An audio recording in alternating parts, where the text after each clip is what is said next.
là, nous sommes dans l'interface de la plateforme. Nous sommes sur l'accueil, donc on trouve les projets recommandés selon la spécialité, les contacts, donc nous avons une liste de contacts de collaborateurs, les certificats professionnels et le store. Pour le store, c'est donc le magasin de la plateforme où on trouve de diverses applications, des applications créées par des disciplines. Donc, nous avons des Open Beam Systems ou bien des systèmes de fabricants, par exemple des Open Beam Daikin, Toshiba, EasyDuct, etc. Donc, nous avons quelques applications gratuites comme plugins avec d'autres logiciels d'architecture et CP-Termloads. Et nous avons aussi le calcul pour la partie calcul de structure, par exemple le StrueBeam Shear Walls, le StrueBeam Rebar, StrueBeam Analysis et StrueBeam Steel. Aussi pour métrique et budget, par exemple le OpenBeam Cost Estimator et le OpenBeam Quantities. Donc aujourd'hui, je vais vous montrer un exemple ou bien un projet déjà hébergé sur la plateforme sur lequel on va travailler aujourd'hui. Donc, c'est bâtiment bureau. Là, nous sommes sur le dashboard. Donc, dashboard, c'est le tableau de bord du projet, là où on peut gérer notre projet et même inviter d'autres collaborateurs. Donc là, nous avons deux courbes qui montrent l'activité du projet. On peut visualiser en 3D la maquette architecturale stockée sur la plateforme. Nous avons aussi la gestion, là où on peut gérer les demandes de collaboration. Donc, on peut inviter des collaborateurs comme on peut recevoir des invitations de collaboration. Nous avons les fichiers de différents formats PDF et là, nous avons uniquement le IFC de la maquette architecturale affichée sur l'écran. Et c'est tout le board où on trouve l'équipe de travail. Donc maintenant, qu'est-ce que je vais faire? Je vais inviter un utilisateur pour enrichir justement cette maquette architecturale par la partie structure et je clique sur inviter utilisateur. Donc là, nous avons des contacts suggérés. J'ai une liste de contacts, j'ai une liste de collaborateurs. Donc je sélectionne un ingénieur en structure, c'est Monsieur Sfta Karim, et je clique sur suivant. Là, je vais donner un rôle à cet ingénieur et je sélectionne aussi son domaine d'intervention. Donc là, c'est l'analyse structurelle et même la conception 3D. Je clique sur suivant et après, inviter, plutôt envoyer l'invitation. Donc là, l'ingénieur va recevoir une demande de collaboration et vous allez voir ça avec mon collaborateur. Donc, je passe la parole à Monsieur Sifta. Merci beaucoup, Afsha, pour cette introduction.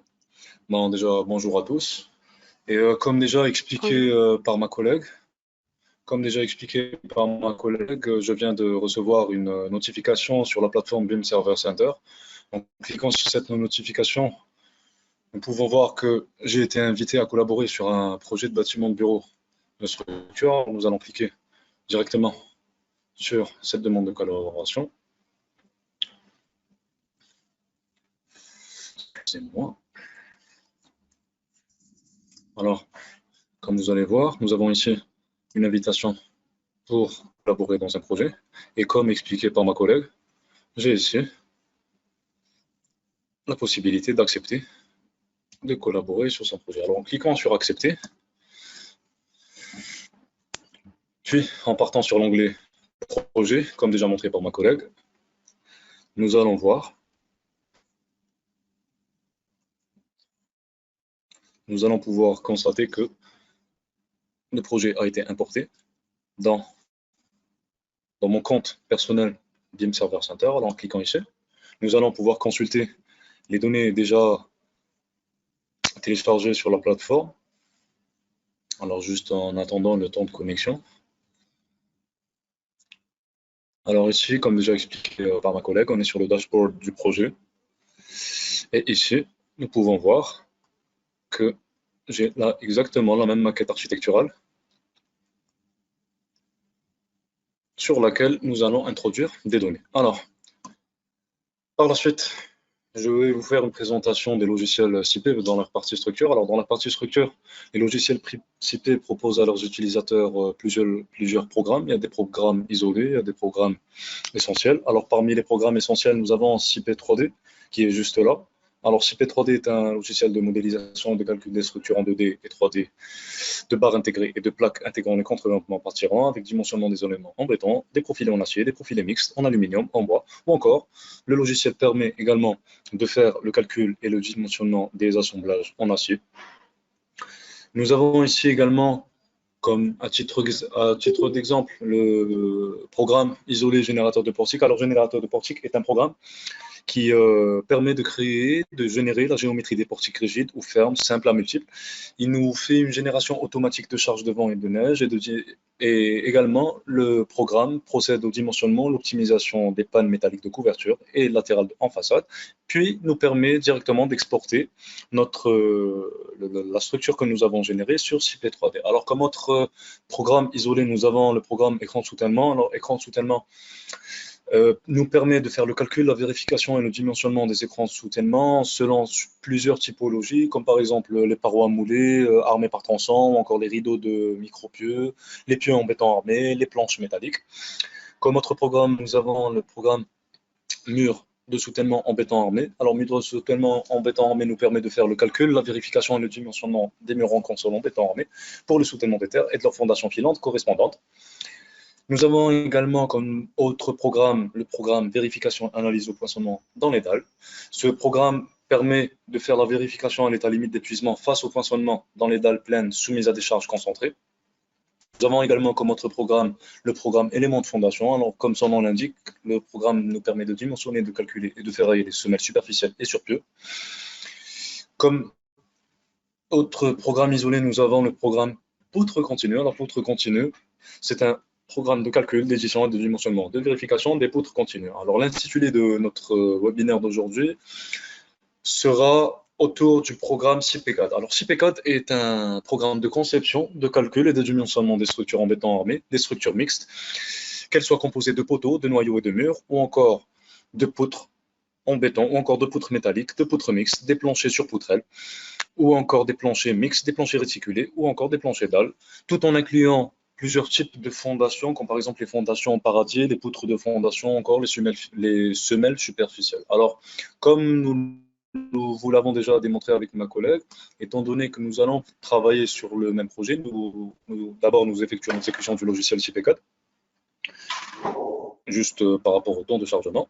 Alors, le logiciel CIPCAD va nous permettre, étant donné que c'est un logiciel travaillant dans le flux OpenBIM, nous allons pouvoir importer directement la maquette, comme nous vous l'avons montré tout à l'heure, que la maquette qui a été exportée vers la plateforme BIM Server Center.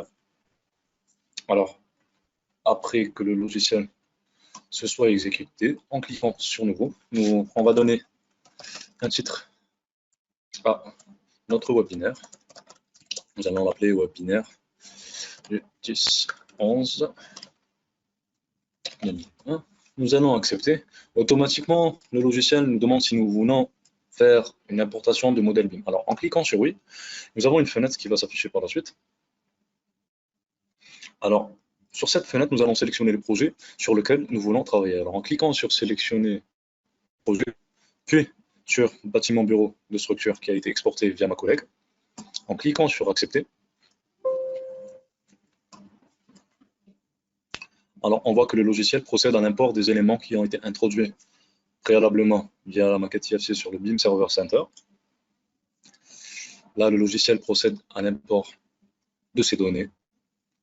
Alors, comme vous pouvez le voir déjà ici, nous pouvons avoir une vue 3D de la maquette que nous allons importer. Bien évidemment, sur cette partie de l'écran, s'il y a plusieurs études qui ont été effectuées, nous pouvons sélectionner les calques ou encore les études que nous voulons importer. Dans ce cas-là, étant donné que l'ouvrage, que le projet ne contient que l'IFC c'est-à-dire la partie architecture de notre projet, nous pouvons voir ici, dans le principal, nous avons l'IFC Builder, le bureau sous format IFC. Alors en cliquant sur suivant, nous avons les plans de niveau tels qui ont été décrits par notre architecte. Alors nous allons effectuer l'import des niveaux. Par la suite, nous pouvons ici sélectionner d'importer nos poteaux et de réviser nos matériaux dans le cas où nous voulons procéder à cela, mais nous allons voir ça par la suite. Ici, nous pouvons choisir si nos poteaux ont des liaisons extérieures ou pas. Alors en cliquant sur suivant, nous allons choisir d'importer le contour du plancher avec les données obtenues du modèle 3D. Suivant, et ici, nous pouvons sélectionner le type de paroi que nous voulons importer. C'est-à-dire, par exemple, dans mon cas, je vais éviter de faire l'import des refonds isolés. Alors, en cliquant sur terminer, alors juste pour vous expliquer, cette fenêtre-là s'exécute automatiquement. C'est un assistant qui va vous permettre de faire une introduction plus facile par rapport aux ouvrages que vous importez via le BIM Server Center. Alors, en cliquant sur terminer, nous avons l'import du modèle BIM qui se procède. Ici, alors, nous pouvons voir une fenêtre qui s'affiche, nous donnant les différents détails des éléments qui ont été, des niveaux qui ont été créés, des poteaux également qui ont été créés, des éléments constructifs, etc. Alors, en cliquant sur accepter, nous avons la fenêtre de données générales qui va s'exécuter automatiquement. Alors, cette fenêtre contient le paramétrage que nous devons introduire afin de faire une étude adéquate. Alors, sur cette partie-là, vous pouvez sélectionner la résistance caractéristique de votre béton, par exemple, soit par élément, ou alors, si toutefois vous le voulez, vous pouvez introduire dans la bibliothèque un béton avec une résistance caractéristique donnée que vous voulez introduire vous-même. Ici, nous pouvons choisir la taille des granulats. Ici, sur cette partie acier, nous pouvons sélectionner les nuances d'acier à utiliser.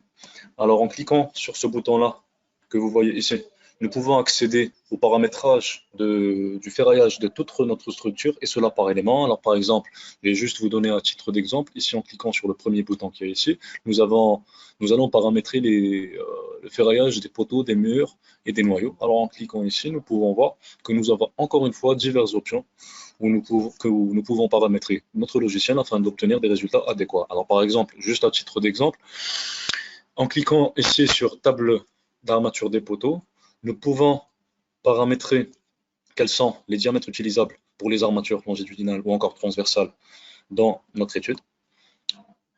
Sur cette partie-là, nous pouvons également paramétrer les combinaisons possibles entre les coins et les faces des poteaux, et avec cela, avec leurs armatures transversales.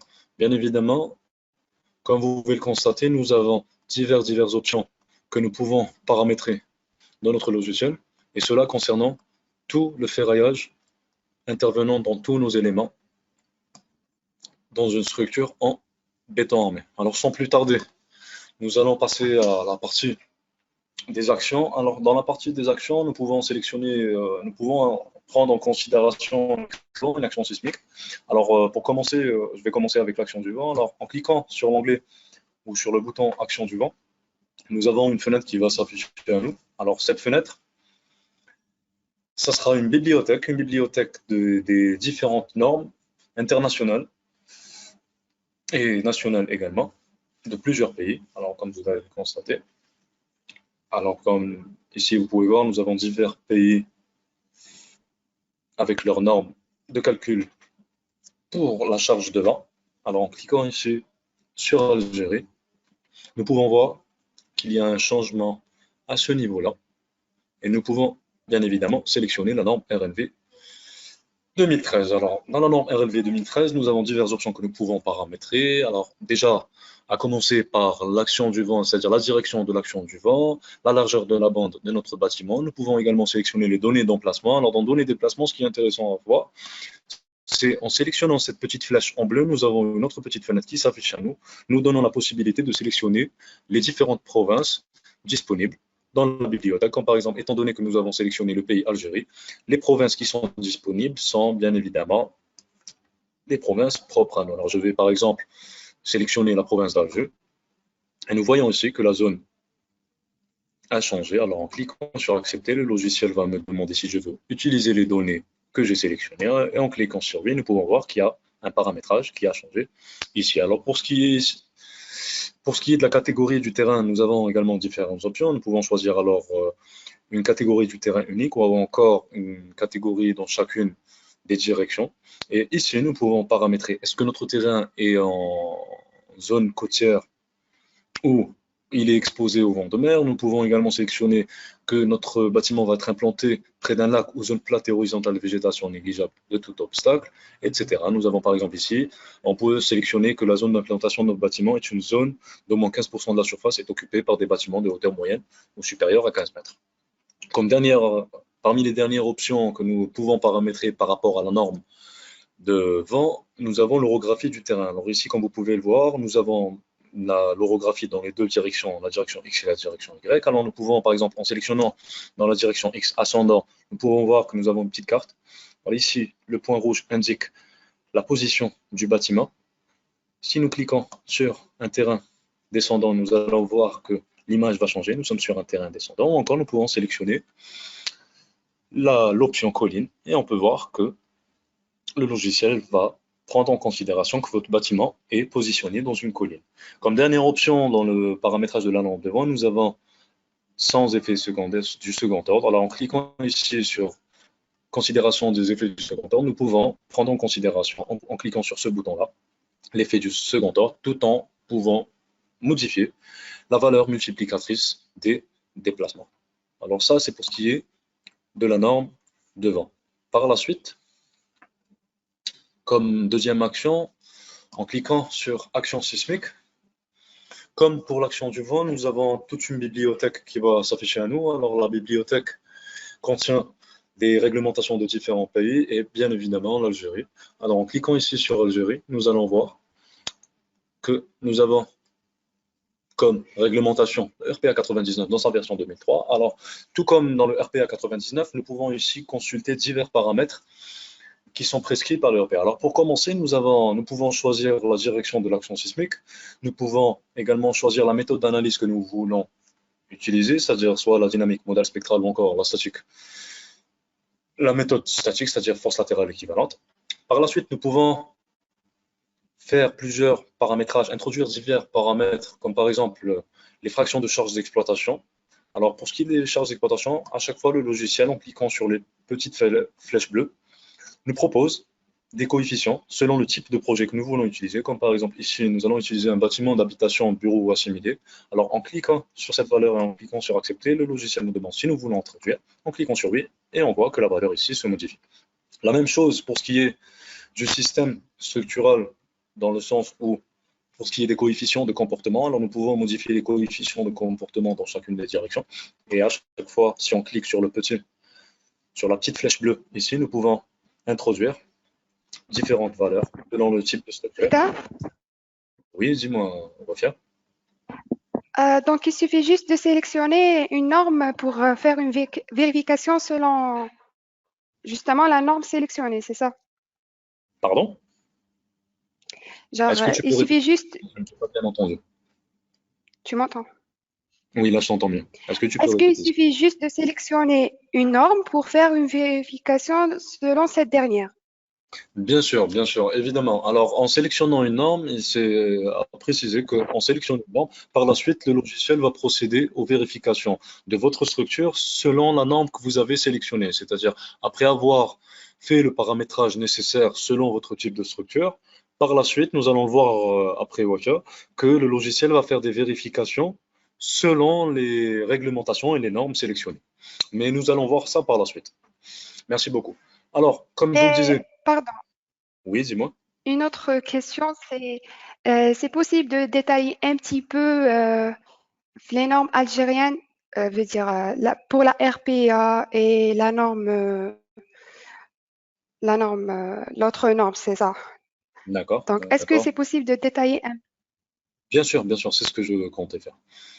Alors, comme je le disais, par rapport au système structural, nous pouvons sélectionner les coefficients de comportement dans chacune des directions. Alors, en cliquant sur la petite flèche bleue ici, nous pouvons importer des valeurs selon le type de structure que vous allez utiliser, que ce soit dans la direction X ou encore dans la direction Y. La même chose pour ce qui est du pourcentage d'amortissement. Et bien évidemment, toutes ces valeurs sont-elles prescrites par le RPA 99, c'est-à-dire que c'est des valeurs qui sont déjà introduites dans la norme, dans notre norme. Alors, nous pouvons introduire la valeur du pourcentage d'amortissement. Alors, ici, nous pouvons paramétrer l'importance de notre ouvrage, telle prescrite par le RPA 99. Alors, par exemple, en cliquant sur groupe 2, nous avons un ouvrage courant ou d'importance moyenne. Puis, par la suite, en sélectionnant la sismicité de la zone, alors en cliquant sur le petit bouton bleu ici, le point d'interrogation, nous pouvons voir que nous avons la carte du zonage des zones sismiques, telle prescrite par le RPA 99. Alors ici, par exemple, on peut sélectionner la 3. Alors, encore une fois, comme spécifié par la norme, nous devons sélectionner le type de sol, la catégorie de sol où nous voulons implanter notre bâtiment. Bien sûr, nous avons les 4 catégories existantes dans le RPA 99.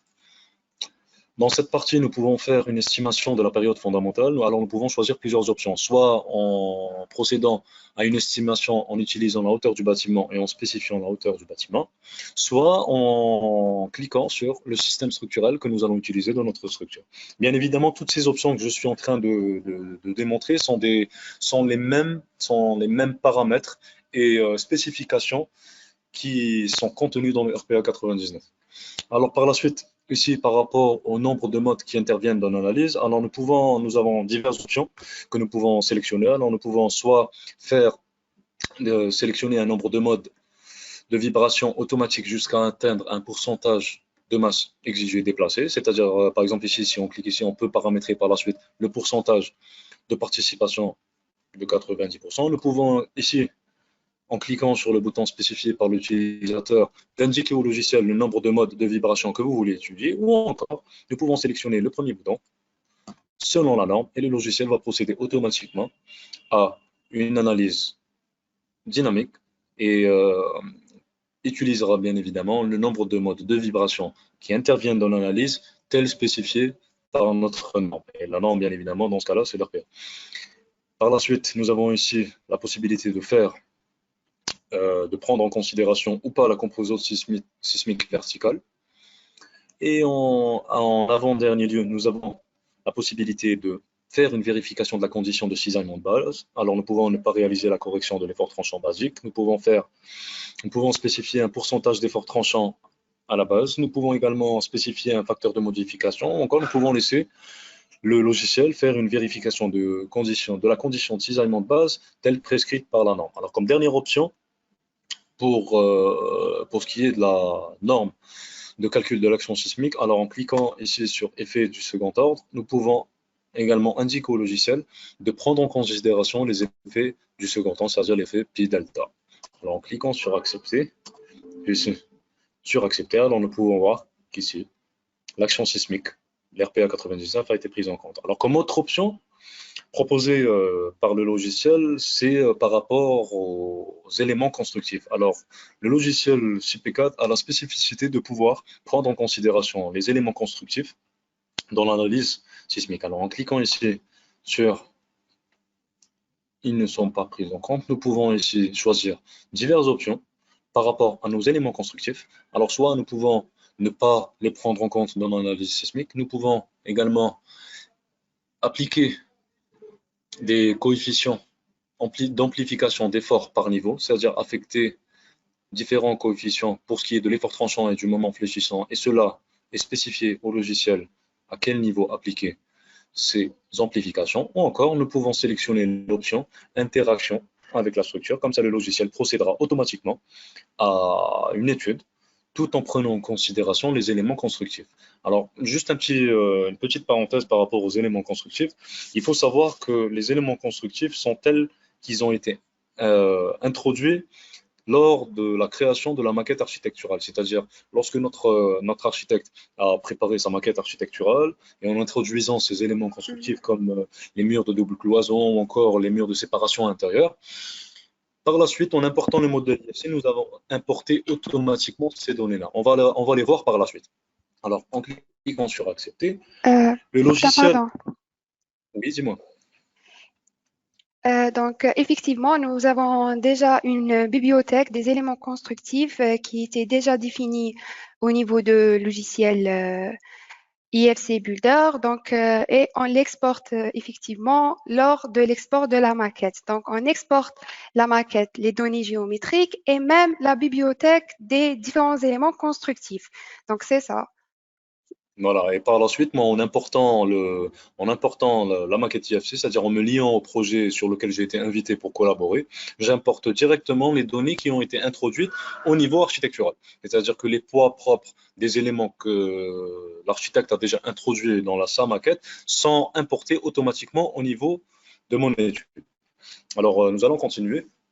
Comme autre option, nous avons l'option contrôler la résistance au feu. Alors, en cochant sur cette option, nous avons une fenêtre qui s'affiche à nous. Alors, cette fenêtre va nous permettre de pouvoir paramétrer une résistance au feu à nos éléments. Alors, par niveau et par élément. Alors, par exemple, ici, au niveau nous avons un R+3 avec la toiture. Nous pouvons, par exemple, demander une résistance requise à ce niveau-là. Nous pouvons également faire un plancher avec fonction de compartimentage.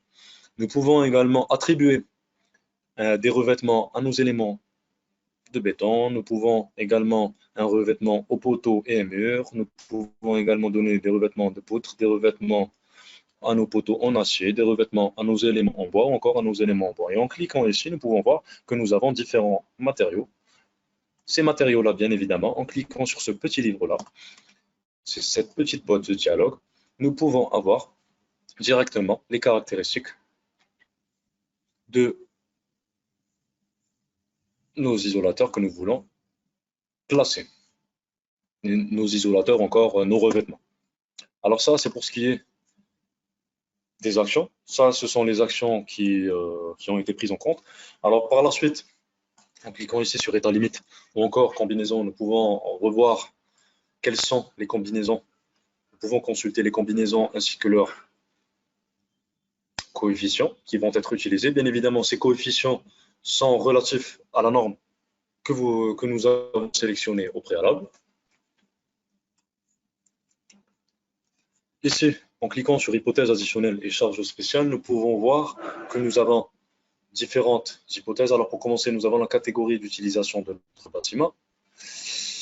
Et ici, nous avons les hypothèses qui vont être utilisées dans nos calculs. Alors, comme vous pouvez le constater ici, dans la première ligne, nous avons poids propre et nous avons un 1 qui est inscrit automatiquement, c'est-à-dire que le logiciel, il est annoté, et c'est très important, le logiciel prend en considération automatiquement le poids propre des éléments introduits. C'est-à-dire qu'en procédant à une modélisation, comme vous allez le voir par la suite, l'utilisateur n'aura pas à réintroduire le poids propre de ces éléments. Ce poids propre est pris automatiquement. Alors ça, c'est pour le spécifier. Bien évidemment, je vais vous montrer aussi, étant donné que nous avons pris en considération l'action du séisme, nous voyons qu'ici, nous avons une génération automatique de 2 hypothèses vis-à-vis du séisme. Nous avons également une hypothèse vis-à-vis des charges d'exploitation, etc. On clique sur accepter. Par la suite, ici, dans ce cas, nous pouvons également paramétrer différents paramètres pour ce qui est des profilés en acier ou encore en bois ou en aluminium, en sélectionnant les profilés laminés PRS ou encore les profilés formés à froid. La même chose pour ce qui est du béton, des éléments en bois. En cliquant sur bois, nous avons également différents paramétrages pour ce qui est des éléments structuraux faits en bois ou encore ici en aluminium. Alors ici, pour ce qui est des coefficients de flottement, nous pouvons directement paramétrer un coefficient de flottement pour nos éléments, qu'ils soient en béton armé, mixte, en acier ou encore en bois. Et comme dernière option ici, nous avons le milieu. Oui.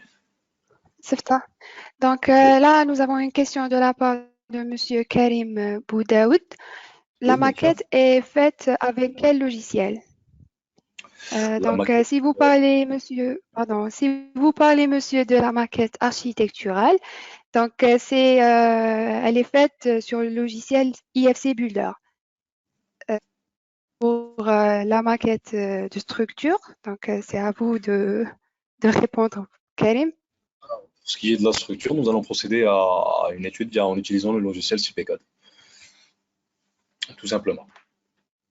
Merci à Monsieur Karim Boudaoud. Donc, si vous avez des questions, n'hésitez pas à les poser sur le box ou bien le onglet trouvé sur le côté droit de votre écran. Voilà.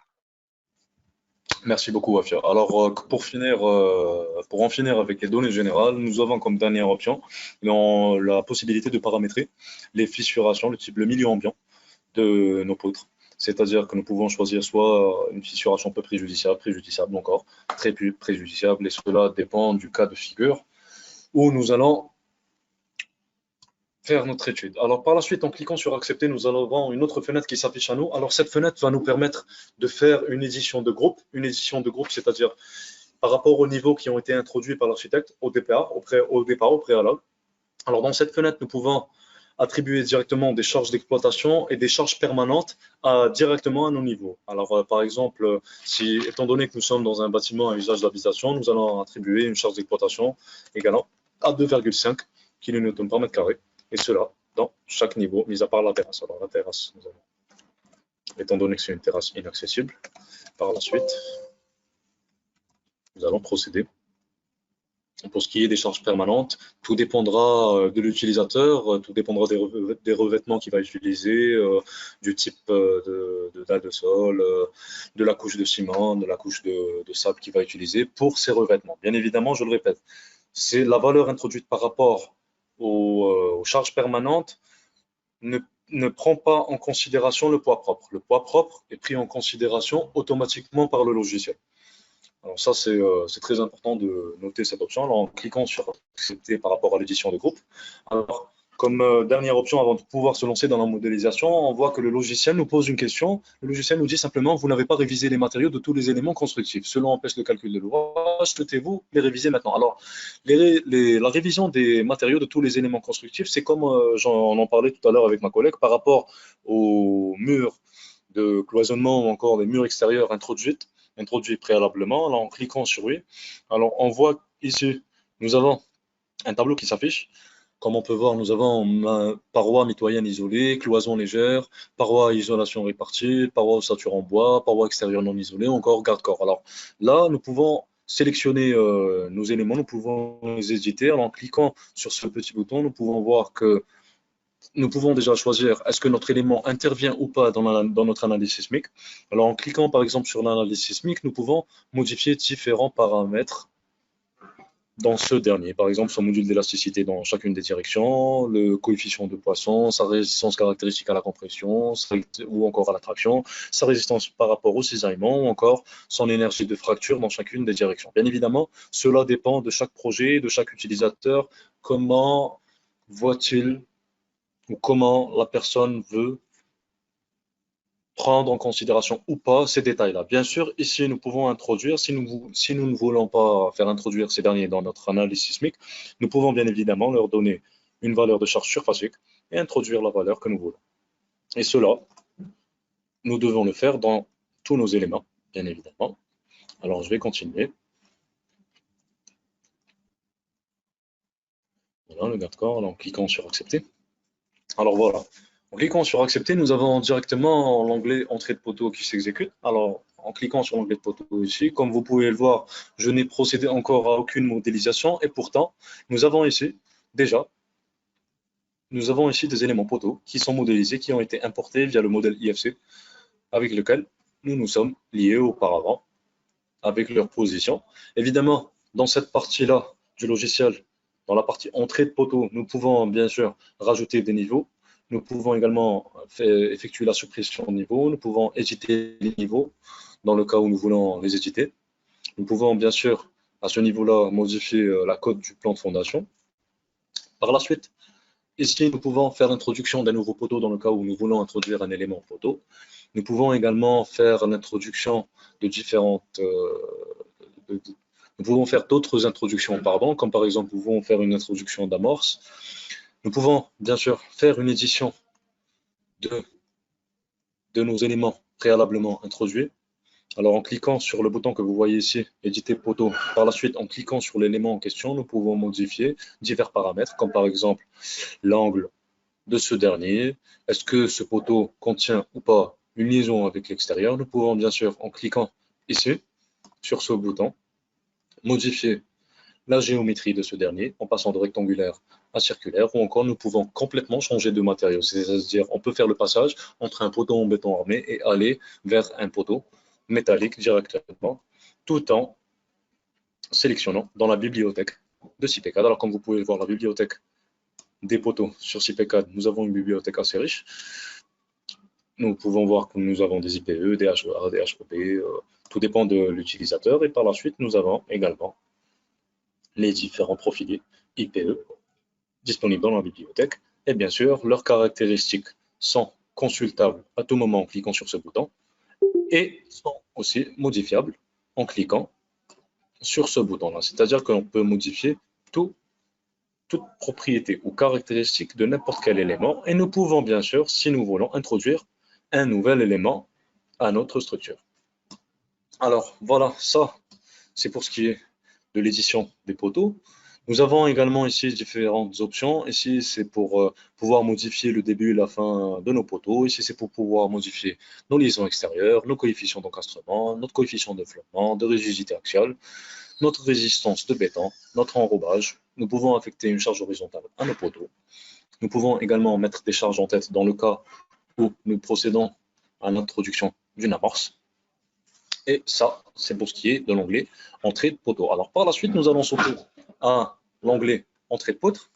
Alors en cliquant sur l'onglet entrée de poutre, nous allons changer d'interface. Vous voyez qu'ici, nous avons une autre interface. Alors dans cette interface, en premier lieu, je vais vous montrer une vue 3D de ce que nous avons dans notre logiciel. Alors dans la vue 3D, comme vous pouvez le voir ici, nous avons uniquement les éléments poteaux qui ont été importés de notre modèle. Ou sinon, si nous voulons procéder à une vue 3D de notre modèle BIM, en cliquant ici, dans le bouton Vue 3D du modèle BIM, nous pouvons directement accéder à la vue 3D de notre modèle BIM. Alors, maintenant, par la suite, nous allons passer directement à... Oui, Avant de continuer, nous avons une autre question de la part de Karim. de la part de Monsieur Concernant Karim Boudaoud. Monsieur Karim Boudaoud, oui, toujours. Oui. Donc, les combinaisons d'actions, est-ce qu'on peut attribuer des combinaisons différentes pour les éléments structuraux différents? Exemple, poutre G plus Q plus E et les autres, et les poteaux G plus Q plus 1.2 E. Je te Pardon? répète la question. Oui, ça serait bien parce que j'ai pas entendu la fin. D'accord. Donc, les combinaisons d'actions, est-ce qu'on peut attribuer des combinaisons différentes pour éléments structuraux différents? Exemple, poutre G plus Q plus E et les poteaux G plus Q plus 1.2 E. D'accord, d'accord. Merci beaucoup. Alors, Monsieur Boudaoud, pour répondre à votre question, alors pour ce qui est des combinaisons d'actions, bien sûr, vous pouvez procéder au paramétrage des combinaisons d'actions manuellement. C'est-à-dire, je pense que nous avons déjà vu ça, Monsieur Boudaoud, étant donné que vous êtes un client et un utilisateur de CIP déjà. Alors, pour ce qui est des combinaisons d'actions, oui, Monsieur Boudaoud, nous pouvons en faire effectuer un paramétrage des combinaisons d'actions. Par contre, nous ne pouvons pas attribuer des combinaisons d'actions à des éléments propres directement, si ce n'est faire créer des combinaisons manuellement, c'est-à-dire que vous devez à chaque fois prendre les différents résultats ainsi que les combinaisons que vous allez utiliser par la suite et essayer de les introduire et faire plusieurs études afin d'obtenir plusieurs résultats. Ça, c'est pour répondre c'est une réponse à une partie de la question. Maintenant, pour ce qui est de l'attribution de la combinaison d'actions, c'est-à-dire soit G plus Q plus E ou encore 0,8G plus E ou encore G plus Q plus 1,2 E, c'est-à-dire tout dépend de si votre structure est en portique autostable ou encore en voile de contreventement, c'est-à-dire est-ce que votre structure est uniquement contreventée par voile selon votre utilisation, c'est-à-dire déjà, c'est selon votre conception. Alors, Monsieur Boudaoud, je vous montre directement. Dans le cas où vous voulez procéder à, si vous voulez procéder à un dimensionnement de vos éléments poteaux, par exemple, en utilisant la combinaison d'actions G plus Q plus E ou encore 0,8G plus ou moins E, vous n'avez, M. Boudaoud, qu'à aller dans l'onglet Données générales, puis cliquer sur État limite. Par la suite, dans cette partie-là, dans État limite, cliquez sur RPS et CPC. Alors, en cliquant ici, je vais vous montrer ça, M. Boudaoud. En cliquant sur le listing de nos combinaisons, vous allez voir par la suite, nous avons ici en situation 1, qui est la situation durable transitoire. En situation 2, voilà les coefficients qui vont être pris en considération. Et bien sûr, même en situation accidentelle, voilà les coefficients. Comme vous pouvez le voir, M. Boudaoud, ici en situation 2, nous avons vis-à-vis du séisme, en situation défavorable 1-1 et en situation favorable, pardon, 1-1 et en situation défavorable, le coefficient partiel de sécurité est égal à 1 au lieu de 1,2. C'est-à-dire que si vous sélectionnez par contre RPA ou RNV, vous allez procéder à un calcul en utilisant plutôt à un dimensionnement du ferraillage en utilisant la combinaison la plus défavorable qui est de G plus Q plus 1,2. Voilà, M. Boudaoud, j'espère avoir répondu à votre question. Alors maintenant, nous allons passer directement à notre modélisation. Alors, je vais vous montrer brièvement, je ne vais pas procéder à la modélisation de tout le bâtiment, je vais vous montrer comment faire la modélisation de certains éléments et par la suite. Alors, pour ce qui est de la modélisation des murs, alors nous allons commencer par cela. Alors, en cliquant ici sur l'onglet mur, puis sur onglet mur, entrée de mur, nous pouvons sélectionner divers typologies de murs. Alors, dans notre cas, nous allons sélectionner mur en béton armé. Alors, en cliquant mur en béton armé, nous avons une fenêtre qui s'affiche à nous. Cette fenêtre va nous permettre de paramétrer certaines données de notre mur. Alors, déjà, pour commencer, là, nous pouvons ici paramétrer la longueur de notre mur. Sur ce petit tableau, nous voyons bien que les niveaux ont changé par rapport au début et à la fin que nous avons édité au préalable. Ensuite, ici, nous pouvons introduire l'épaisseur de notre mur en lui donnant bien évidemment une épaisseur à gauche et à droite vis-à-vis de l'axe neutre. Alors, par la suite, ici, nous pouvons sélectionner le type de fondation que nous voulons introduire à notre mur. Nous pouvons sélectionner divers types, comme par exemple sur notre mur, soit sur un encastronnement, sur une semelle filante, ou encore sur une poutre de fondation. Alors, nous allons sélectionner semelle filante. En sélectionnant une fondation semelle filante, nous pouvons voir que nous pouvons paramétrer le type de débord que nous allons avoir dans notre semelle, tout en lui donnant une épaisseur ainsi qu'un débord à droite et un débord à gauche. Comme dernière option, nous pouvons paramétrer le module de réaction de notre mur. Alors en cliquant sur accepter, alors vous allez voir que déjà ici, nous avons le curseur qui change automatiquement. Alors en cliquant ici, nous pouvons introduire directement un mur en béton armé. Alors je tiens à préciser que je suis en train de faire une modélisation rapide, juste pour vous montrer les options et la manière d'introduire des éléments dans notre structure.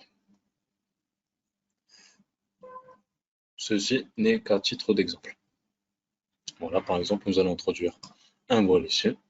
Voilà, alors je vais quand même revenir vers la vue 3D pour vous montrer déjà les éléments que nous avons modélisés. Alors comme vous le voyez, j'ai fait une introduction de murs. Tout à l'heure, nous avions que les poteaux qui étaient introduits. Là maintenant, nous avons des murs qui ont été introduits dans notre structure.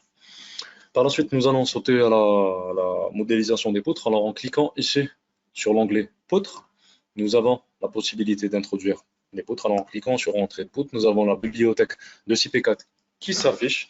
Alors cette bibliothèque contient différentes typologies de poutres, différentes familles avec différents types.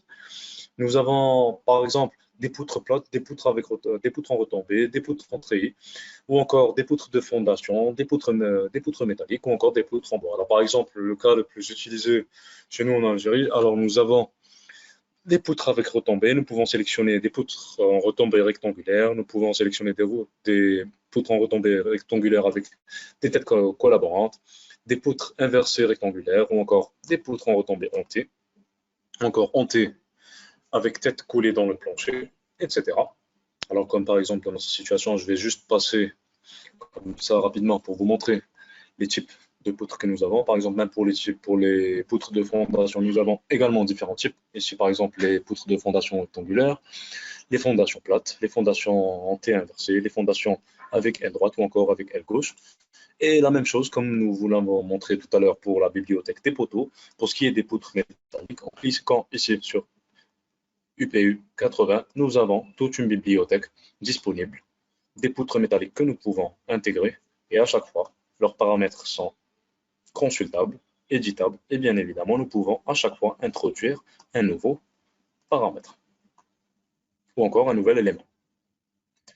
Voilà, alors ça, c'est pour ce qui est de la bibliothèque des poutres. Alors ici, on peut donner ou affecter une longueur et une hauteur à notre poutre. On va laisser ça comme ça, une poutre de 25. Alors on va introduire une poutre de 30 par 35 par exemple, à titre d'exemple. Et ici, nous allons procéder à l'introduction de nos poutres.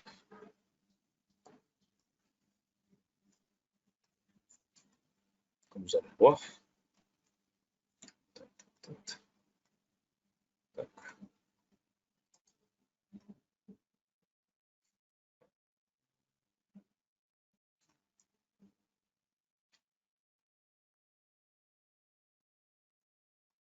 Alors ici, on procède rapidement à la modélisation de nos poutres.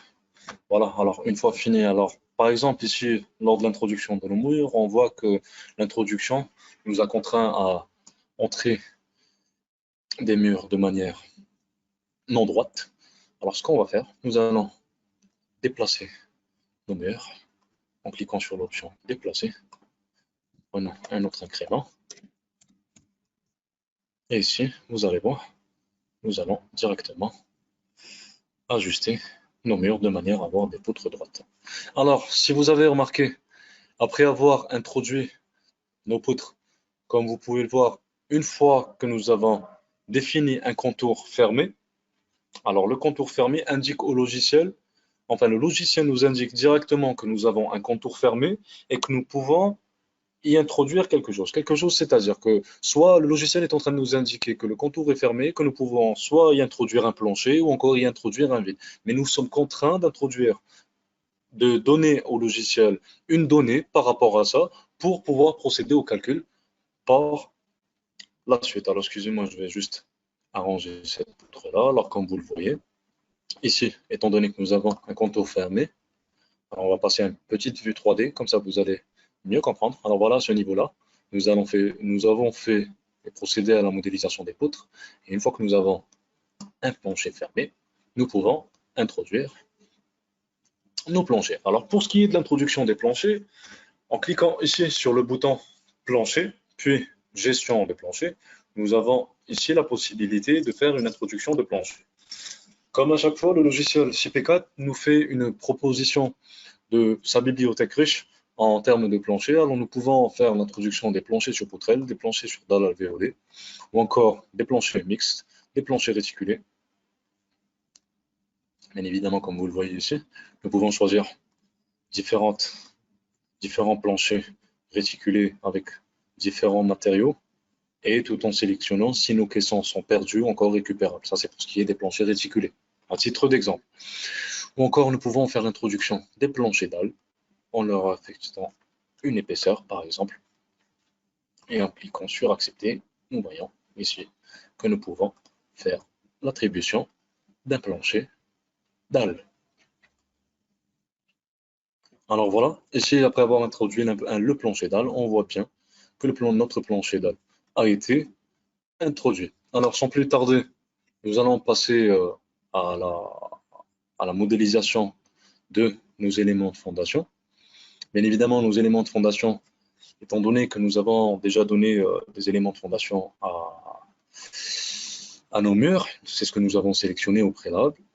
Nous allons, en cliquant sur l'onglet fondation puis éléments de fondation, nous allons cliquer sur nouveau. Alors en cliquant sur nouveau, nous avons une fenêtre qui s'affiche à nous. Cette fenêtre va nous indiquer la possibilité d'introduire différents types de fondations superficielles, ou encore des fondations sur pieux, avec différents types ou encore typologies. Alors en cliquant par exemple ici sur une semelle en béton armé, nous avons plusieurs types comme des semelles carrées ou encore des semelles rectangulaires excentrées ou encore pyramidales. Alors nous allons procéder directement une modélisation de nos fondations en cliquant sur accepter. Alors par la suite, en partant sur le modèle 3D, on voit bien évidemment que nos fondations sont bel et bien modélisées. Alors une fois que l'ingénieur en structure ait procédé à sa modélisation, bien sûr à la modélisation de toute sa structure, l'ingénieur doit lancer le calcul avec l'une des 3 options de calcul disponibles. Alors vous pouvez bien sûr effectuer un calcul tout en calculant vos fondations, c'est-à-dire tout en dimensionnant vos fondations. Vous pouvez procéder à un calcul tout sans procéder à un dimensionnement de fondation, c'est-à-dire que vous voulez procéder au dimensionnement des fondations par la suite, ou encore vous pouvez bien sûr procéder au calcul de toute votre structure sans pour autant obtenir d'armature. Ça, c'est dans le cas où vous voulez obtenir une descente de charge ainsi que des différentes sollicitations qui sont dans votre ouvrage. Alors, nous n'allons pas ici procéder au calcul directement, étant donné que nous avons déjà calculé notre structure. Je vais exécuter directement une structure qui est bien évidemment calculée. Alors, en exécutant cette dernière, vous allez voir. Alors, en exécutant notre calcul, bien évidemment, je vais commencer par vous montrer une vue 3D de notre bâtiment. Alors, en cliquant sur le bouton de la vue 3D, on peut voir que nous avons procédé à un dimensionnement de notre structure. Cette structure a été calculée. Alors, quels sont les premiers changements qui s'opèrent sur notre structure après l'avoir calculée? Alors, comme vous pouvez le constater, en premier lieu, nous avons déjà ces éléments poteaux P1, P2 et P4 qui sont en rouge, ainsi que cette poutre-là, cette pour la réservation qui est en rouge. On peut aller consulter sur les différents niveaux. On peut voir à chaque fois que nous avons des éléments, comme par exemple ici, nous avons cet élément également qui est en rouge, ou encore, ici sur cette partie, nous avons cet élément qui est en rouge. Alors, ces éléments en rouge sont des éléments qui contiennent des erreurs de vérification. Je m'explique. Alors, en cliquant sur l'onglet Résultats, je ne sais pas si vous arrivez à le voir via la souris, alors en cliquant sur l'onglet Résultats, nous allons commencer ici à procéder à la correction des erreurs de notre structure. La correction des erreurs de notre structure, c'est-à-dire que après avoir procédé au calcul de notre structure, le logiciel, étant donné qu'il procède à la vérification automatiquement selon la norme et la réglementation que nous avons sélectionnée au préalable, telle que nous l'avons cité précédemment, ces éléments en rouge sont des éléments qui ne vérifient tout simplement pas une norme ou encore une réglementation, peut-être une condition, peut-être plusieurs conditions. Alors, pour pouvoir voir qu'est-ce qui n'est pas vérifié dans votre structure, alors on va commencer par cliquer, on va commencer par les éléments poteaux. Alors, en cliquant ici sur, excusez-moi, les éléments poteaux, en cliquant sur éditer, puis sur le poteau P1, nous avons une fenêtre qui va s'afficher. Alors, cette fenêtre-là, c'est la fenêtre de l'éditeur de poteaux. Alors, comme vous pouvez le voir, nous avons ici nos éléments poteaux avec leur groupement. Ici, nous avons une petite carte nous indiquant notre position ainsi que la position des autres éléments, ainsi que des autres éléments poteaux qui sont en rouge, qui ne sont pas vérifiés, ou encore en bleu, ceux qui sont vérifiés. Alors, par exemple, dans le cas du poteau P1, alors, nous pouvons voir qu'il y a une croix en rouge ici. Alors, cette croix en rouge nous spécifie que notre élément n'est pas vérifié. Alors, en venant ici, dans cette partie, dans édition de l'armature, nous pouvons voir que nous avons divers flèches en vert et nous avons 2 petites croix en rouge. Alors, ces petites croix en rouge nous indiquent que nous avons des erreurs de vérification à ce niveau-là, c'est-à-dire au niveau de la poutre palière ainsi qu'au niveau du rez-de-chaussée. Alors, en cliquant ici, nous allons voir, puis en cliquant sur ce bouton-là pour pouvoir consulter les vérifications. Alors, le logiciel, déjà, va nous afficher toutes les vérifications qui ont été effectuées sur cet élément poteau. Alors, comme vous pouvez le voir, nous avons différentes vérifications, comme pour ce qui est du PAEL, les conditions, les états limites d'épuisement par rapport au cisaillement, par rapport aux sollicitations normales. Nous avons bien sûr les vérifications faites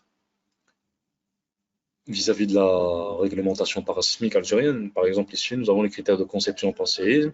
Et à chaque fois que nous changeons de norme ou de réglementation, c'est-à-dire qu'à chaque fois que je clique sur un bouton, nous avons les détails de cette dernière vérification dans la petite fenêtre qui est en bas. Quand, par exemple, ici, en cliquant sur critères de conception par séisme, RPA 99, nous voyons bien que nous avons différents paramétrages, différentes prescriptions. Alors, par exemple, pour ce qui est des armatures longitudinales, pour ce qui est des armatures transversales, par exemple, ainsi que les conditions qui ont été vérifiées. Alors, pour ce qui est des conditions qui n'ont pas été vérifiées, vous pouvez soit aller chercher dans le menu, soit cliquer ici sur afficher uniquement les vérifications non respectées. Cliquons ici sur afficher les vérifications non respectées. On voit ici que nous avons un état limite d'épuisement face à l'effort tranchant en combinaison sismique. Alors, ici, dans le détail, le logiciel nous indique tout simplement quelle est la vérification qui n'a pas été vérifiée. Alors ici, nous avons le diamètre de l'armature transversale est supérieur au maximum autorisé par la norme. Cliquons sur accepter et en venant ici, nous voyons bien que effectivement le ferraillage transversal a un diamètre de 14, c'est-à-dire que le logiciel a mis en place des diamètres de 14 qui malheureusement ne vérifient pas les normes. Alors, qu'est-ce qu'on peut faire? Nous pouvons, en cliquant directement ici et en modifiant, nous voyons que le logiciel indique un point d'interrogation. Puis, une fois qu'on a modifié cette armature, nous avons toutes nos conditions qui sont vérifiées. On peut bien sûr revenir ici et revoir quelles sont toutes ces conditions de l'élément poteau. La même chose pour cette vérification. Nous avons également un diamètre de 14 qui a été mis en place et qui ne vérifie pas notre norme. Et comme ça, comme vous pouvez le constater, le poteau numéro 1, déjà ici, nous avons la flèche en vert qui s'est affichée, qui nous indique que notre élément est vérifié. La même chose pour ce qui est de notre carte. Notre élément P1 s'affiche en bleu maintenant.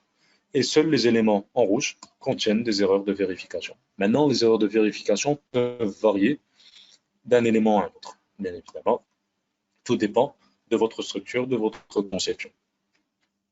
Alors, ça, c'est Karim, pour ce qui est de la... Oui, Karim, parlons de oui, Anna. poteaux. Donc, nous avons une question de la part de Monsieur Oussama Derriche.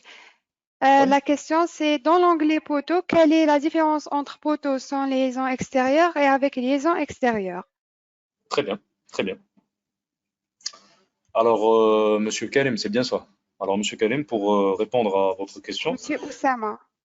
Monsieur Oussama, très bien. Alors, Monsieur Oussama, pour répondre Oui, à Monsieur votre Oussama question, Derriche.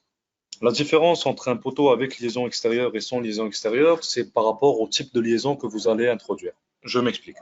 Dans le cas où, par exemple, vous voulez introduire un élément poteau sur une semelle superficielle, par exemple, une semelle carrée, une semelle superficielle ou tout autre type de semelle. Là, vous devez indiquer au logiciel que votre élément poteau a effectivement une liaison avec l'extérieur. Dans le cas où, par exemple, votre élément poteau démarre sur un radius, vous devez impérativement sélectionner l'option sans liaison extérieure parce que votre poteau ne se connecte pas directement, si on peut dire ça comme ça, avec le milieu extérieur. Bien au contraire, votre poteau sera connecté à un élément radié. C'est-à-dire que ce type de liaison, c'est-à-dire indiquer s'il y a une liaison extérieure ou pas à votre poteau, va directement influencer le type de fondation que vous allez introduire à votre poteau. Donc, vous devez faire attention lors de votre paramétrage. C'est-à-dire que là, c'est surtout un paramétrage, non pas vis-à-vis du ferraillage ou encore des efforts des poteaux, mais surtout par rapport à la connexion entre l'élément poteau et le milieu extérieur. Donc, ça a un rapport avec vos fondations. J'espère avoir répondu à votre question, Monsieur Oussama. Alors, par la suite, nous avons montré comment procéder à la modification d'un élément poteau. Je vais vous montrer directement maintenant comment, alors, toujours dans cette fenêtre édition de poteau, excusez-moi, nous avons la possibilité de consulter les efforts d'un élément. Alors, par exemple, nous sommes dans l'élément poteau P4. Alors, je vais décocher justement pour pouvoir vous montrer petit à petit. Alors, par exemple, ici, dans cette fenêtre-là, nous avons les différents efforts et, par hypothèse, bien sûr, appliqués à nos éléments que nous voulons visualiser, bien sûr. Alors, dans notre poteau P4, nous voulons, par exemple, visualiser l'effort normal dans cet élément. Donc, nous pouvons le faire en mettant tout simplement notre souris sur cet élément. et nous pourrons consulter par la suite l'effort normal appliqué à ce dernier. Bien sûr, nous pouvons à chaque fois changer notre hypothèse. Alors par exemple, nous pouvons aller consulter et voir notre effort normal vis-à-vis du séisme, toujours dans notre élément proto. Alors ça, c'est pour ce qui est de la consultation des efforts. Bien sûr, on peut consulter également les moments fléchissants, les efforts tranchants. Alors comme vous pouvez le voir, à chaque fois, nous pouvons consulter en tout point de cet élément les efforts que nous voulons afficher. Comme dernière option que je vais vous montrer, alors ici nous avons vue 3D. Alors en cliquant sur vue 3D, on peut directement accéder à une vue 3D de notre élément avec son ferraillage. Alors comme vous pouvez le voir, alors je vais créer une coupe. Alors en créant une coupe ici, nous pouvons nous rapprocher et voir directement le ferraillage de notre élément. Alors ça c'est pour ce qui est de notre élément poteau et pour l'éditeur de poteau en général. Alors maintenant, comme pour l'élément poteau, on va passer à notre élément, nous allons passer à la correction des poutres. Alors comme je vous l'ai indiqué tout à l'heure, alors vous avez remarqué que le poteau P1 que nous avons corrigé a changé de couleur, étant donné qu'il ne contient plus d'erreur. Alors on va essayer de procéder à la même chose pour ce qui est de notre poutre. Alors pour apporter des modifications au niveau des poutres, tout comme pour les poteaux, nous allons cliquer ici sur le bouton poutre et mur, éditer poutre. Par la suite, nous avons la possibilité d'apporter des modifications sur notre élément. Alors en cliquant sur notre poutre, qu'est-ce que nous pouvons voir? Alors excusez-moi, je vais juste changer ça, voilà. Alors, qu'est-ce que nous pouvons voir? Alors, en premier lieu, nous avons directement notre poutre qui s'affiche. Alors, notre poutre qui s'affiche, nous pouvons ici sélectionner dans quelle poutre nous voulons travailler dans le cas où nous voulons changer de portique directement. Ici, dans le graphique des efforts, nous pouvons sélectionner un effort à afficher soit en dessous de notre portique, soit directement sur notre portique. Bien sûr, en situation durable transitoire, ou encore nous pouvons sélectionner par hypothèse, par exemple ici, nous pouvons sélectionner par hypothèse sismique ou encore par poids propre, par exemple. Ici, nous allons sélectionner vis-à-vis du poids propre.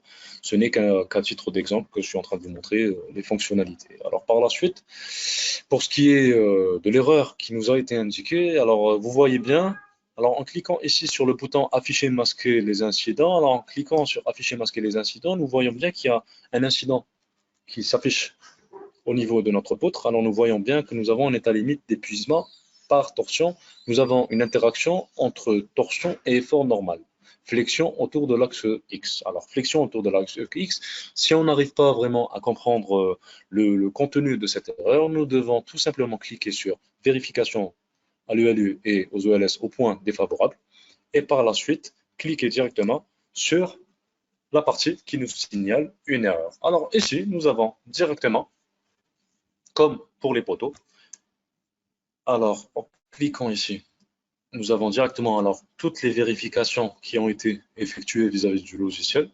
Alors comme vous pouvez le voir, la disposition relative aux armatures, les armatures minimales et maximales, les états d'épuisement, c'est-à-dire que nous avons vraiment toutes les vérifications qui ont été effectuées par le logiciel, soit suivant une norme ou encore suivant une réglementation.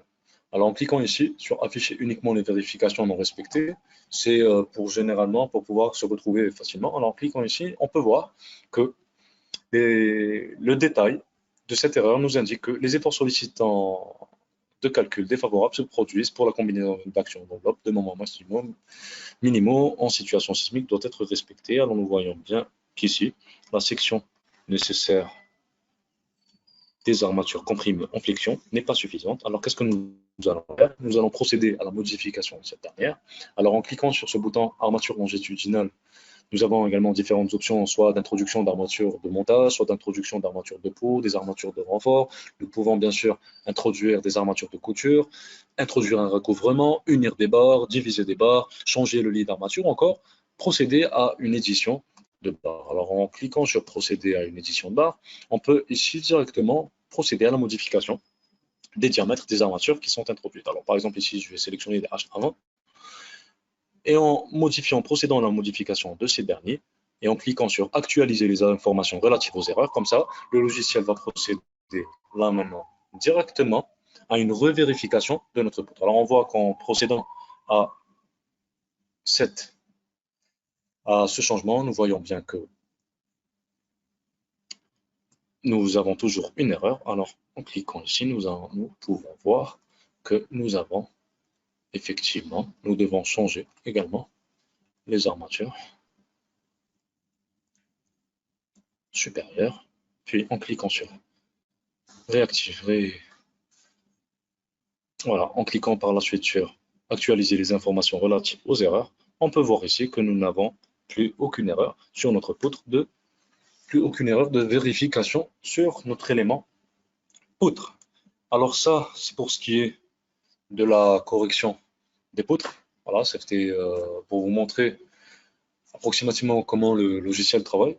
Bien sûr, le logiciel contient encore différentes options, encore, pouvant bien sûr procéder à la modification des armatures transversales. Nous pouvons bien sûr introduire des sections transversales, c'est-à-dire des coupes, par exemple en cliquant sur section transversale et puis cliquer sur ce bouton. Si par exemple je veux avoir le détail d'armature à ce niveau-là dans ma poutre, je n'ai qu'à cliquer ici et j'ai automatiquement une coupe qui se crée me donnant un détail des armatures qu'elle contient. Alors voilà pour ce qui est des éléments poutres. Maintenant nous allons passer à la modification et à l'édition de nos éléments de fondation. Alors pour ce qui est de nos éléments de fondation, alors moi j'ai fait une introduction, j'ai introduit différentes fondations. Alors en cliquant, en descendant déjà, pour commencer au niveau, il faut aller au groupe de fondation, puis en cliquant sur le bouton fondation, puis sur éléments de fondation, nous avons la possibilité, après avoir introduit bien sûr nos éléments, de procéder à une édition de ces derniers. Alors cette édition, on peut l'utiliser dans plusieurs cas de figure. Alors par exemple, si vous procédez au calcul de la structure sans pour autant dimensionner vos fondations, vous pouvez par la suite venir sur ce menu-là et procéder à la modification des éléments. Alors vous pouvez directement les introduire, par la suite les modifier. Vous pouvez aussi les introduire et procéder à leur dimensionnement. Nous, dans notre cas, nous les avons introduits au préalable.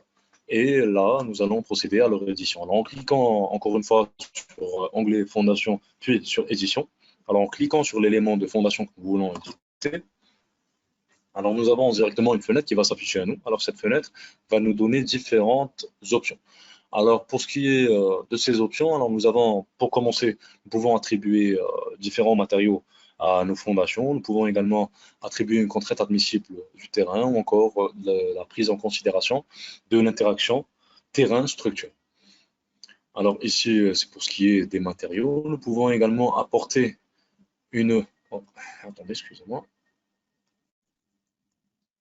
Nous pouvons également par la suite procéder à un changement de géométrie pour ce qui est de notre fondation. Nous pouvons également attribuer directement des armatures dans le cas où on veut attribuer des armatures directement, puis procéder à la vérification. Bien évidemment, ici, si on utilise les options de géométrie et les options d'attribution d'armature, vous pouvez directement procéder à des vérifications sans pour autant passer par un dimensionnement ou sans pour autant passer par le dimensionnement automatique du logiciel. C'est-à-dire que en cliquant ici sur vérification, le logiciel va procéder directement à la vérification de votre fondation. Comme par exemple ici, nous voyons que toutes les conditions sont vérifiables. En cliquant sur accepter, voulez-vous voir la liste complète des vérifications effectuées? Alors, on va cliquer sur oui, comme ça je vais vous montrer un peu les vérifications qui ont été effectuées sur notre fondation. Bien sûr, alors comme vous pouvez le voir, nous avons différentes vérifications vis-à-vis de la contrainte de référence, des contraintes de référence à l'ELU et à l'ELS, des renversements des semelles dans chacune des directions, de la flexion dans nos semelles, de l'effort tranchant, de la compression oblique dans ces dernières, des contraintes tangentielles, de la hauteur minimale. Bien sûr, l'espace pour ancrer les attentes en fondation, si votre espace est suffisant, le pourcentage géométrique minimum est vérifié également. Et par la suite, bien sûr, le logiciel a procédé à la vérification du ferraillage de ces derniers. Alors, pour ce qui est des armatures inférieures dans chacune des directions, bien sûr, l'espacement maximal entre elles, l'espacement minimal entre les barres, bien sûr, et tout ça a été vérifié. pour ce qui est de notre fondation. Comme dernière option, bien sûr ici, en cliquant sur vue 3D, vous pouvez procéder directement à une vue 3D de votre fondation. Alors par exemple ici, on peut voir que nous n'avons pas introduit de ferraillage sur la périphérie. Alors en venant ici, en cliquant sur armature puis sur périphérique, nous pouvons introduire par exemple, on va introduire 6 barres de tous avec un recouvrement de 40 cm. Alors en cliquant sur accepter, vous voyez que le logiciel a généré automatiquement ces barres-là sur la périphérie. Je peux augmenter ce nombre de barres, je peux en rajouter, je peux en mettre une quinzaine par exemple. Ça c'est juste pour vous montrer. Ce que je suis en train de faire, c'est juste pour vous montrer la possibilité de modifier vos armatures. Alors comme vous voyez, en introduisant par exemple 15 armatures périphériques, on voit bien que il y a eu une modification au niveau de la vue 3D et bien sûr aussi au niveau du plan de ferraillage. On peut le voir ici sur le plan de coupe. Bien évidemment, à toute modification, nous devons procéder à une vérification. Et bien sûr, nos vérifications, notre semaine est vérifiée. Alors, pour finir notre webinaire d'aujourd'hui, alors maintenant nous allons passer à la partie livrable. Alors pour ce qui est de la partie livrable, alors chose que je trouve vraiment attirante, c'est-à-dire que l'une des premières choses qu'un ingénieur généralement doit aller consulter, c'est la justification vis-à-vis de l'action sismique. Étant donné que nous faisons de la conception parasismique vis-à-vis de notre implantation ainsi que notre réglementation. Alors en cliquant ici sur justification de l'action sismique, vous allez voir les détails de cette justification. Alors on va commencer petit à petit. Alors comme vous pouvez le voir, comme on a sélectionné le RPA 99 dans sa version 2003, là, en premier temps, vous allez voir toutes les données qui ont été introduites au préalable. Les données que je vous ai présentées tout à l'heure lorsqu'on procédait au paramétrage de notre structure. Là, c'est pour vous indiquer la direction d'analyse, c'est-à-dire la direction X ou encore la direction Y. Ici, nous avons le spectre de calcul tel prescrit par le RPA. Et là, alors nous continuons. Nous avons les spectres de conception dans chacune des directions. Et ici, nous allons commencer. Alors, les coefficients de participation, comme vous pouvez le voir. Nous avons un tableau détaillé. Alors, ce tableau nous détaille précisément nos modes de vibration avec notre période, avec notre pourcentage de participation massique dans chacune des directions, avec nos différents paramètres, comme par exemple nos paramètres d'accélération de calcul ou encore nos coefficients du mode. Alors, comme vous pouvez le voir ici, nous avons 9 modes sur ce tableau-là. Ici, par la suite, nous avons une représentation graphique.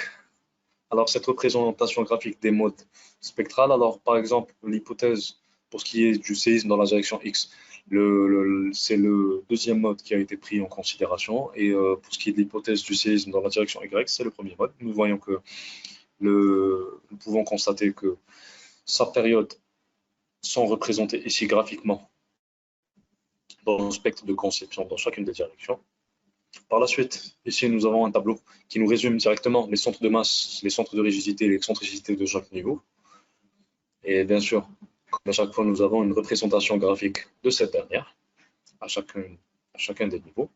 Ici, nous pouvons voir les corrections pour le cisaillement de base, les justifications de l'action sismique. Ensuite, là, étant donné que nous allons procéder à la vérification de la condition de cisaillement de base vis-à-vis de la statique équivalente, ce qui fait que le logiciel est obligé de faire un calcul par rapport à la statique équivalente en aval. Donc, en descendant ici, nous voyons que nous avons les différents paramètres qui ont été utilisés. Là, le poids de notre structure. Et ici, la vérification de la condition de cisaillement de base telle prescrite par le RPA. Donc, nous voyons que tout à l'heure, nous n'avons pas introduit de coefficient vis-à-vis de cette vérification. C'est-à-dire que le 80% du cisaillement, c'est-à-dire de l'effort tranchant à la base dans la dynamique, dans la statique, est inférieur au cisaillement provoqué par la méthode dynamique. Et bien évidemment, c'est vérifié dans chacune des directions. Ici, nous pouvons voir les efforts tranchants sismiques combinés par étage. Et nous pouvons voir ici à la fin, alors ici c'est des graphiques pour vous montrer les efforts tranchants sismiques maximum par étage et dans chacune des règles, que ce soit pour l'hypothèse X, pour l'hypothèse Y, ou encore dans les deux. Et à la fin, ici, vous pouvez voir directement le pourcentage d'efforts tranchants sismiques résistés par type de support en amorce. C'est-à-dire que ici, vous pouvez confirmer vis-à-vis de votre hypothèse de base, est-ce que vous êtes vraiment sur une structure mixte ou encore une structure contreventée complètement par voile ou partiellement. Donc, ici, vous pouvez confirmer. Alors, pour ce qui est des autres livrables, nous avons également les récapitulatifs. Pardon, excusez-moi. Nous avons ici, nous pouvons accéder aux récapitulatifs des données de l'ouvrage. Alors, pour ce qui est des récaps, alors ici, c'est pour ce qui est des récapitulatifs que vous voulez utiliser. Alors, vous avez directement la charge de vent, les différents paramètres par rapport au séisme. Ensuite, nous avons les différentes hypothèses introduites par niveau. Nous avons les combinaisons ainsi que leurs coefficients qui ont été utilisés dans notre calcul, les contraintes de terrain. Voilà, les combinaisons d'action. Ça, c'est pour ce qui est du récapitulatif. Là, c'est les combinaisons, pardon, excusez-moi, c'est les coefficients de sécurité, voilà, utilisés dans nos calculs et dans chacun des cas.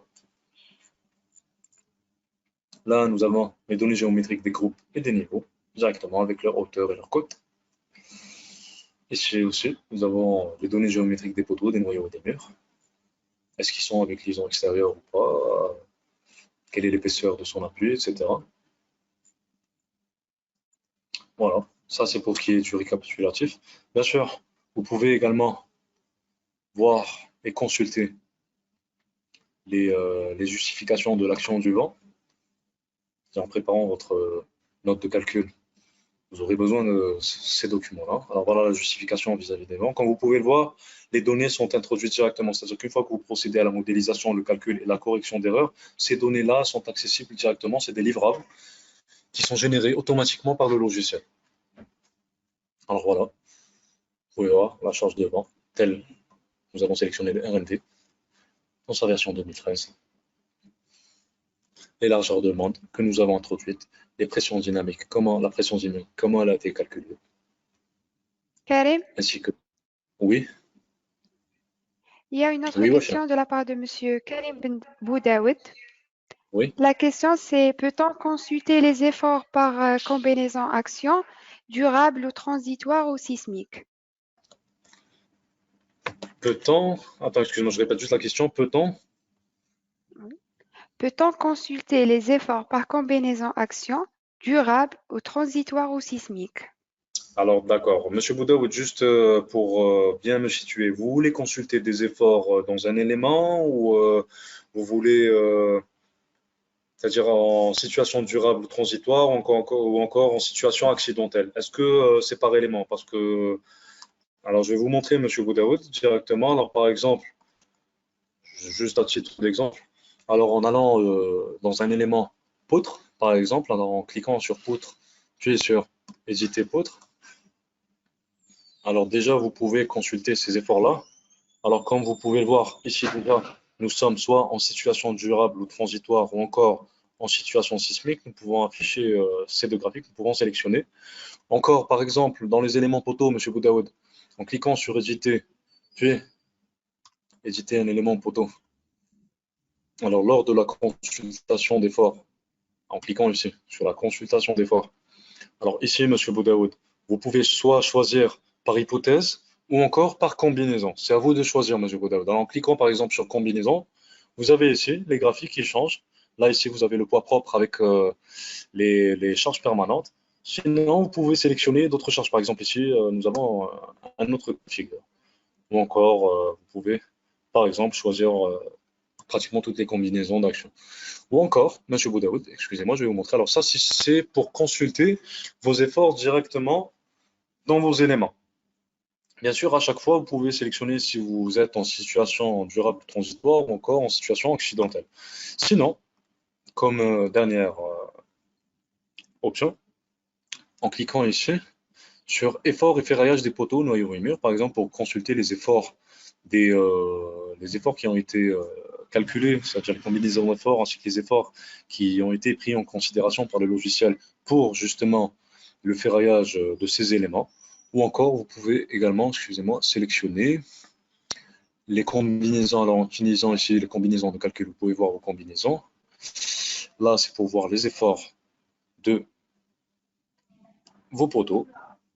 Alors, attendez, on va cliquer ici. Excusez-moi, juste le temps que notre logiciel génère notre document. Mais bien évidemment, M. Boudaoud, à chaque fois, vous pouvez consulter les efforts que vous avez dans vos éléments. Wafia, excuse-moi, est-ce que nous avons d'autres questions? Oui, oui, nous avons une autre question de la part de Monsieur Oussama Deriche. Pour la D'accord? note de calcul poteau, comment faire une note globale et pas une note détaillée pour chacun des poteaux existants? Alors, le monsieur, excusez-moi, monsieur Oussama, juste pour comprendre bien votre question, vous cherchez à avoir une note de calcul globale et non détaillée, c'est bien Global. ça? D'accord, d'accord. Alors, je vais juste finir avec la question de monsieur Boudaoud. Je vais juste lui montrer les efforts des armatures, des poteaux, etc. Et je vais passer à votre question. Alors, monsieur Boudaoud, je reviens à vous. Alors, comme vous pouvez le voir ici, on a sélectionné dans l'onglet livrable les efforts et armatures des poteaux et noyaux et murs. Alors ici, nous avons la possibilité alors d'aller voir et de consulter à chaque fois. Alors, comme vous pouvez le voir, monsieur Boudaoud, ici nous avons l'armement des poteaux. Ça, c'est pour ce qui est des armatures présentes dans nos éléments. Alors ici, en arrivant ici, numéro 3, nous avons effort dans les poteaux. Alors, dans effort dans les poteaux, comme vous pouvez le voir, monsieur Boudaoud, nous avons ici les différents efforts qui ont été appliqués à nos éléments poteaux. Alors, nous avons les, l'effort normal, les moments fléchissants dans chacune des directions, les efforts tranchants et les efforts de cisaillement. Bien sûr, sur toute la hauteur du bâtiment et suivant des hypothèses de calcul. Excusez-moi. Alors, voilà, dans chacune des hypothèses de calcul. Alors, attendez, je vais essayer de descendre, essayer de trouver. Alors, ça, c'est, voilà, excusez-moi. Photo. Voilà, ça, c'est pour ce qui est des murs. Le pourcentage de travail de ces murs, avec leur effort tranchant. Alors ça, c'est pour ce qui est des efforts et armatures des poteaux, ainsi que les efforts des noyaux et dans les murs. Voilà pour récapitulatif, surface.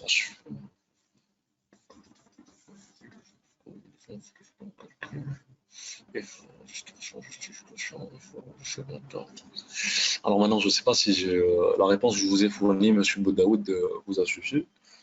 Maintenant, le temps que vous nous répondiez, je vais passer à la question de Monsieur Oussama qui nous dit est-ce qu'on peut avoir un récapitulatif sans pour autant avoir le détail? C'est-à-dire, Monsieur Oussama, juste pour mieux comprendre encore, est-ce que vous cherchez un document qui vous stipule que vos éléments sont vérifiés, par exemple? Est-ce que c'est ce que vous cherchez? Parce que là, j'arrive pas vraiment à situer votre question. Wafia, tu peux me dire si Monsieur Oussama a donné une autre réponse ou encore Monsieur Boudaoud? Allô? Il y a une dernière question, Karim, de la part de Monsieur Noureddin Bouzidi. La question c'est est-ce qu'il y a un moyen de lancer est-ce qu'il y a un moyen de lancer uniquement le calcul dynamique sans passer par toutes les vérifications de différents éléments de la structure pour gagner du temps en phase de conception? D'accord, d'accord. Et dis-moi, Wafia, est-ce que mes dernières réponses, c'est-à-dire la réponse que j'ai donnée à Monsieur Boudaoud a été satisfaisante déjà? Ça, c'est le premier point. Et le deuxième point, est-ce que Monsieur Oussama t'a donné le détail? C'est-à-dire, est-ce qu'il a plus détaillé sa question? Parce que je n'ai pas bien situé sa première question par rapport à avoir une note de calcul vis-à-vis des poteaux. Est-ce que Monsieur Oussama cherche à avoir, par exemple, une liste de toutes les vérifications sur tous ces éléments? Je n'ai pas bien situé sa question. Alors, pour répondre à la dernière question que tu viens de me poser, alors oui, monsieur, effectivement, dans le cas où vous êtes dans la phase conception, c'est-à-dire que vous voulez gagner du temps et vous voulez connaître et savoir le comportement de votre structure sans pour autant passer par le ferraillage. Alors, comme je vous l'ai dit tout à l'heure, en cliquant, après avoir modélisé, bien sûr, monsieur, vous devez impérativement procéder à la modélisation de toute votre structure. Une fois cela fait, vous cliquez sur calculer. Par la suite, vous cliquez sur cette option-là. Alors, nous avons l'option calculer la structure sans obtenir l'armature. Qu'est-ce que le logiciel va faire? Le logiciel va procéder à un calcul complet de votre structure sans pour autant procéder à un dimensionnement à un dimensionnement du ferraillage de cette dernière. C'est-à-dire que vous allez obtenir toute la descente de charge de votre structure sans pour autant obtenir le ferraillage. Et effectivement, vous gagnez beaucoup de temps parce que ce process consomme moins de temps que dans le cas où nous procédons directement au calcul de l'ouvrage avec ses fondations et avec son ferraillage. C'est-à-dire quand vous êtes pressé par le temps et que vous voulez vraiment gagner du temps, cette option va vraiment vous permettre de faire ce que vous avez demandé. Alors ça, c'est pour répondre à la dernière question, Wafia. Maintenant, s'il te plaît, est-ce que tu peux me dire si Monsieur Oussama a donné plus de détails par rapport à sa question?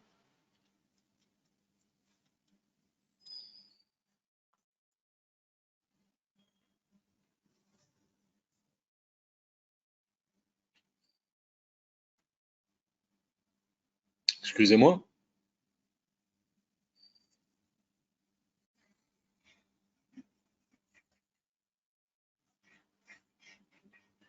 Wafia? Oui, Karim, oui. Oui, est-ce qu'il y a eu d'autres réponses? Parce qu'il y a Monsieur Il y a, Oussama à qui j'ai pas pu donner de réponse, parce que j'ai pas bien situé sa réponse.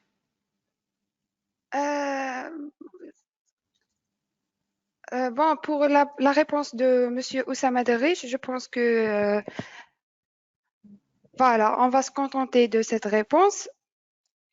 Euh, Très bien. pour les autres, il n'y a plus de réponse, il y a plus de questions, c'est ça. Une question. Et Monsieur Baudet est satisfait par la réponse qui lui a été donnée? Au principe, oui. En principe? Ah bah très bien, très bien. Alors voilà, ça c'est pour On répondre. continue, Karim. Voilà, on continue. Alors il me reste un dernier point. Alors là, je vous ai montré certains livrables du logiciel CPCAD. Alors comme dernier point et comme dernier livrable, nous allons passer au plan d'exécution. Alors au plan, en cliquant ici sur ce bouton-là, le logiciel va nous permettre de générer des plans de nos éléments. Alors, comme vous allez voir, alors j'ai ici comme exemple le plan de ferraillage de poteaux. J'ai pris ça juste comme exemple pour vous montrer. Alors, en cliquant sur Ajouter, nous avons une fenêtre qui s'affiche à nous, nous donnant la possibilité d'introduire différents types de plans. Et à chaque fois que nous cliquons sur un nouveau type de plan, nous avons les options qu'il y a ici en bas qui vont changer. Alors, par exemple, si on sélectionne des plans de niveau, nous voyons bien que nous pouvons introduire soit un plan de coffrage, soit un plan d'armature longitudinale inférieure, supérieure, encore transversale.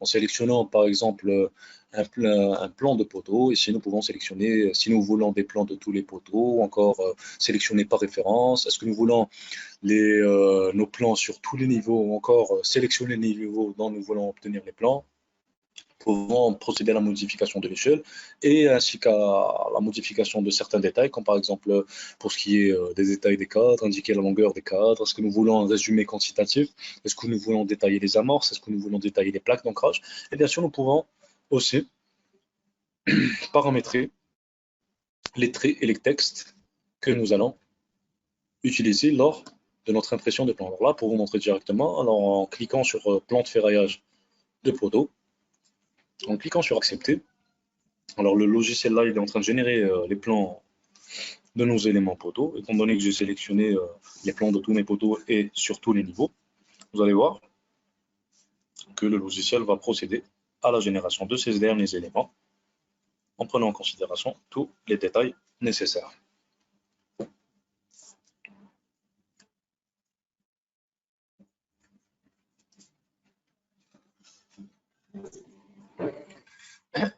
Non, non, non, Karim, non. Oui, donc il nous reste 2 minutes pour clôturer ce webinaire. d'accord. Je pense que c'est le moment pour résumer ou bien pour Oui, bien sûr, justement, je suis clôturer. juste en train de montrer le ferraillage des poteaux, comment le logiciel, quelle est la qualité des plans générés par le logiciel. C'est le dernier point traité d'ailleurs. Merci beaucoup, Wafia.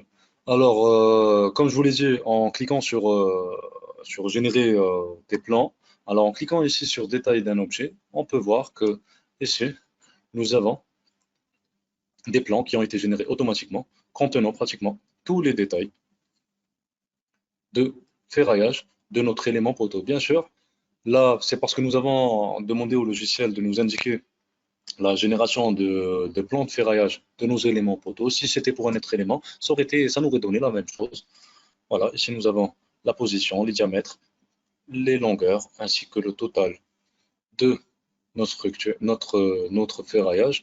Et ici, dans ce tableau, comme vous pouvez le voir, nous avons un petit quantitatif des armatures utilisées pour l'élément poteau P1 ou encore poteau P2. Alors bien sûr, ici, étant donné que nous avons plein de poteaux, comme vous pouvez le voir, nous pouvons générer des plans pour différents éléments. Ces plans sont directement imprimables et exportables sous différents formats. Alors vous pouvez exporter votre format sous format PDF ou encore les exporter sous format DWG dans le cas où vous voulez les utiliser sur une autre application. Comme vous pouvez le voir ici, je suis en train de zoomer comme ça, juste pour vous montrer le détail, du moins le niveau de détail que nous pouvons obtenir lors de nos armatures. Bien sûr, ces plans ont été générés automatiquement. Nous n'avons pas procédé à un dessin de ces derniers.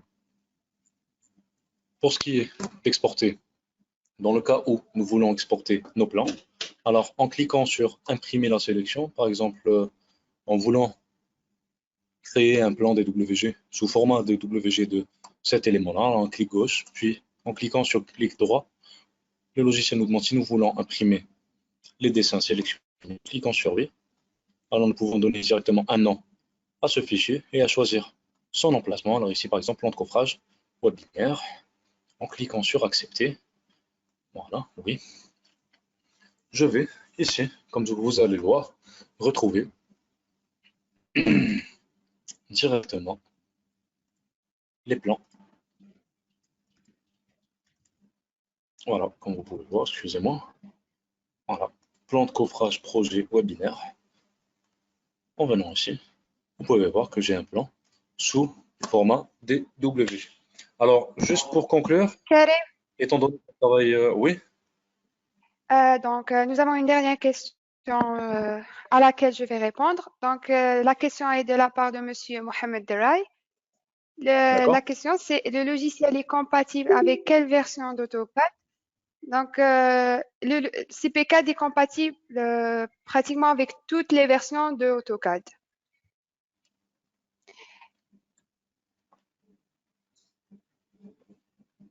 Dis-moi, s'il est compatible parce Et que je ça pense, dépend du format. quoi? Est-ce que c'est compatible parce que à cause du format DWG qui est généré? Je pense qu'il faut conclure.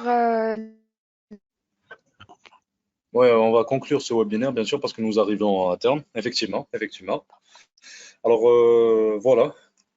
Je voulais quand même citer comme dernière option, si vous permettez, une dernière option à vous montrer. Oui, je sais qu'il y a beaucoup d'options, mais au moins une dernière chose. Comme nous vous avons montré comment importer un projet, en terminant votre projet, en effectuant toutes les corrections nécessaires, etc., quand vous travaillez sur un projet BIM, en terminant, vous cliquez ici sur BIM Server Center, puis vous avez ici l'option exporter. Alors en cliquant sur exporter, vous avez une petite fenêtre qui s'affiche à vous. Alors dans cette petite fenêtre, vous pouvez sélectionner comment vous voulez dénominer votre fichier exporté. Est-ce que vous voulez, comment vous voulez donner les conditions d'extrémité d'exportation des poteaux. Est-ce que vous voulez exporter votre modèle analytique et est-ce que vous voulez exporter dans quel déformé vous voulez exporter vers le BIM Server Center. En cliquant sur accepter, votre structure va être exportée sur le projet initialement utilisé, c'est-à-dire qu'on va démarrer d'un projet qui a été introduit où il y avait une maquette IFC,